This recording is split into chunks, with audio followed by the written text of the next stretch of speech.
Maya had always believed she was managing. Freelance income, rent paid on time, no luxuries, but no panic either. Until one Sunday night, her body gave out. A stabbing pain tore through her lower abdomen. She collapsed onto her couch, clutching her side, gasping for air as her laptop glowed quietly in the corner. Appendicitis, no health insurance, no savings. She was rushed to the emergency room. The next morning, a nurse handed her a clipboard and a $3,870 hospital bill. Her checking account balance? $43.07. Maya wasn't just broke. She was humiliated, scared, and completely unprepared. That was the night she realized being a hard worker doesn't protect you from collapse. Only a plan does. She didn't talk about it, not to her friends, not even to herself. The ER bill sat unopened on her counter for 3 weeks. Her credit cards? Maxed. Her phone? Buzzing with calls from numbers she refused to answer. She started skipping meals. Not because she wanted to, but because groceries didn't fit into the equation anymore. Shame doesn't show up in red ink. It shows up in silence, in isolation, in pretending everything is fine. But Maya knew. Pretending doesn't pay the bills. The real breaking point wasn't the hospital.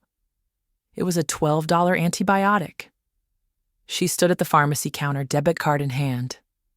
Declined. Her stomach dropped. She nodded politely, walked outside, and cried in the parking lot. That's when it hit her. This wasn't just about debt. This was about survival. That night, she opened her laptop and made a list of every debt, every bill, and every subscription draining her. Credit card 1, $2,300. Card 2, $1,150. Hospital bill, $3,870.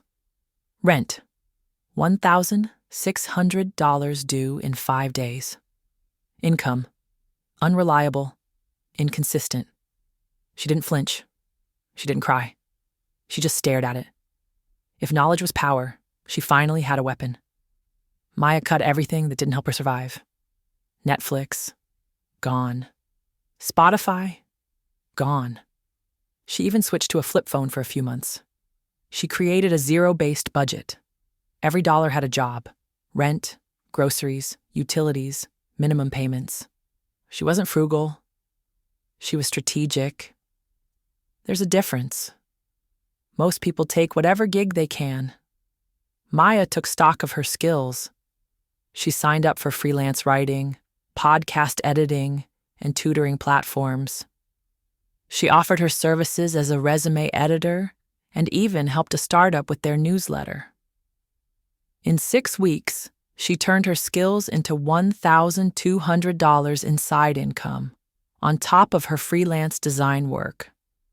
She called her credit card providers, negotiated lower APRs, got a 0% balance transfer. She made on-time payments, even when it hurt. Slowly, her score rose. 548 became 620, then 702. This wasn't about aesthetics. It was about leverage. 3 months later, her emergency fund hit $500, then $1,000, then $5,000. For the first time, Maya had space to breathe. Not wealth, peace. She still made coffee at home, still used coupons.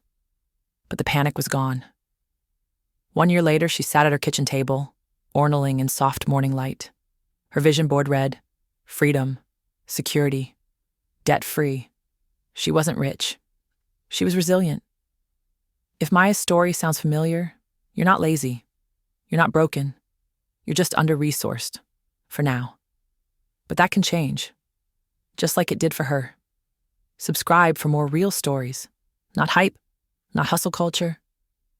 Just truth, tools, and quiet strength.